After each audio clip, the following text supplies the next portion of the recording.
क्या दिल्ली की शराब नीति वाकई एक घोटाला थी या फिर एक ऐसा राजनीतिक जाल था जिसमें सत्ता की बिसात बिछाई गई? क्या सच में एक सिटिंग मुख्यमंत्री को बेबुनियाद केस में जेल भेजा गया? क्या 2 साल तक जेल में रहे एक शिक्षा मंत्री के खिलाफ सबूत ही नहीं थे? और अगर सबूत नहीं थे तो फिर इतने साल तक शराब घोटाले का शोर किस लिए था? दिल्ली में राजनीति में भूचाल ला देने वाला फैसला आखिर आ ही गया। अरविंद केजरीवाल और मनीष सिसोदिया को सीबीआई केस में कोर्ट ने बरी कर दिया है और इसके साथ ही वो नैरेटिव जो सालों से टीवी स्टूडियो से लेकर सोशल मीडिया तक गूंज रहा था, अचानक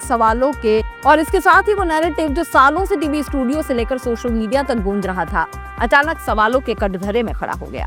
दिल्ली के राउज एवेन्यू कोर्ट ने साफ शब्दों में कह दिया है कि चार्जशीट में गंभीर खामियां हैं। आरोप किसी गवाह या ठोस सबूत से साबित नहीं होते। सीबीआई ने 23 लोगों के खिलाफ हजारों पन्नों की चार्जशीट दाखिल की थी, लेकिन अदालत ने सभी 23 आरोपियों के खिलाफ आरोप तय करने से ही इनकार कर दिया।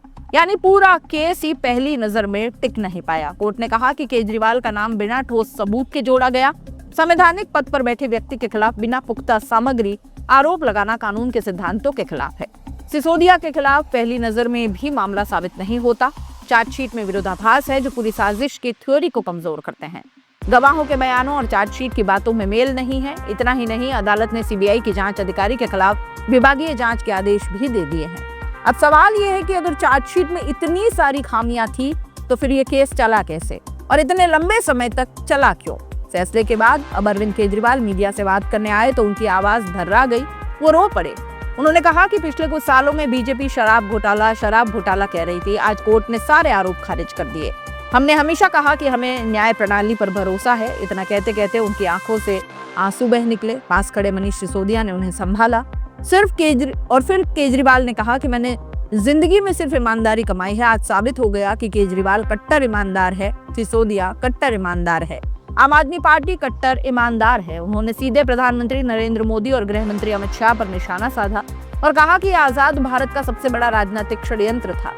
केजरीवाल ने आरोप लगाया कि आम आदमी पार्टी को खत्म करने के लिए उनके 5 बड़े नेताओं को जेल में डाल दिया गया। उन्होंने ये भी कहा कि इतिहास में पहली बार एक सिटिंग मुख्यमंत्री को घर से घसीटकर जेल में डाला गया। मुझे 6 महीने जेल में रखा गया। सिसोदिया जी को 2 साल तक जेल में रखा गया।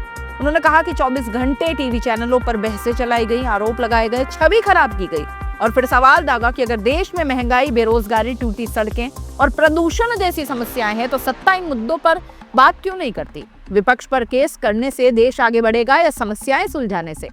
मनीष सिसोदिया ने भी कहा कि हमें एक बार फिर गर्व हो रहा है अपने संविधान पर और BR अम्बेडकर पर, जिन्होंने हमें ऐसा संविधान दिया। सच की फिर जीत हुई है। यह बयान सिर्फ कानूनी जीत नहीं बल्कि एक नैतिक जीत के रूप में पेश किया गया है। सुनीता केजरीवाल बहुत खुश थी। उन्होंने भी कहा कि संसार में कोई कितना भी शक्तिशाली हो जाए, शिव शक्ति से ऊपर नहीं हो सकता। सत्य की हमेशा जीत होती है। आतिशी, दिल्ली की पूर्व मुख्यमंत्री आतिशी वार्लेना कहती हैं कि चाहे कितने भी झूठे आरोप लगाएं, चाहे कितना भी अत्याचार किया, आखिरकार सच की जीत हुई। संजय सिंह ने सीधे मोदी और शाह पर हमला बोलते हुए कहा कि अगर नैतिकता बची हो तो देश से माफी मांगनी चाहिए। अब आपको बताते हैं कि अदालत की 8 बड़ी टिप्पणियां जो कि इस कहानी को पलट कर रख देती हैं, वो क्या हैं। पहली, सभी 23 आरोपी बरी हो गए। दूसरी, चार्जशीट में गंभीर खामियां दिखी। तीसरी, आरोप गवाहों से साबित ही नहीं हुए। केजरीवाल का नाम बिना ठोस सबूत जोड़ दिया गया। 5वां, चार्जशीट में विरोधाभास था। 6ठा, मुख्य आरोपी कुलदीप सिंह के खिलाफ भी ठोस सामग्री नहीं मिली। 7वां, जांच अधिकारी पर विभागीय जांच के आदेश हुए और 8वां, सिसोदिया की संलिप्तता का कोई प्रमाण नहीं मिला। अब यहाँ सबसे बड़ा सवाल ये उठता है कि अगर आरोप साबित ही नहीं हुए तो क्या ये पूरी कहानी एक राजनीतिक नैरेटिव थी या फिर जांच एजेंसियों से चूक हुई? ये फैसला सिर्फ कानूनी नहीं बल्कि राजनीतिक तौर पर भी बड़ा झटका माना जा रहा है। विपक्ष इसे सच की जीत बता रहा है। वहीं समर्थक पूछ रहे हैं कि अगर सबूत नहीं थे तो फिर इतनी बड़ी कार्रवाई क्यों? क्या इस फैसले के बाद देश में एजेंसियों के दुरुपयोग पर नई बहस छिड़ेगी? क्या इससे विपक्ष को नई ताकत मिलेगी? क्या 2026 और 27 की राजनीति का रुख बदलेगा? अगर अदालत कह रही है कि सबूत नहीं थे तो क्या सालों तक चला शराब घोटाला का नैरेटिव सिर्फ आरोपों की आंधी था? अगर जांच में खामियां थी तो क्या जिम्मेदारी तय होगी? और अगर ये सच में कोई सियासी साजिश थी तो क्या भारतीय राजनीति एक नए दौर में प्रवेश कर चुकी है? अरविंद केजरीवाल और मनीष सिसोदिया की रिहाई के बाद दिल्ली की राजनीति में एक नया अध्याय खुल गया है। एक तरफ जश्न है, दूसरी तरफ चुप्पी।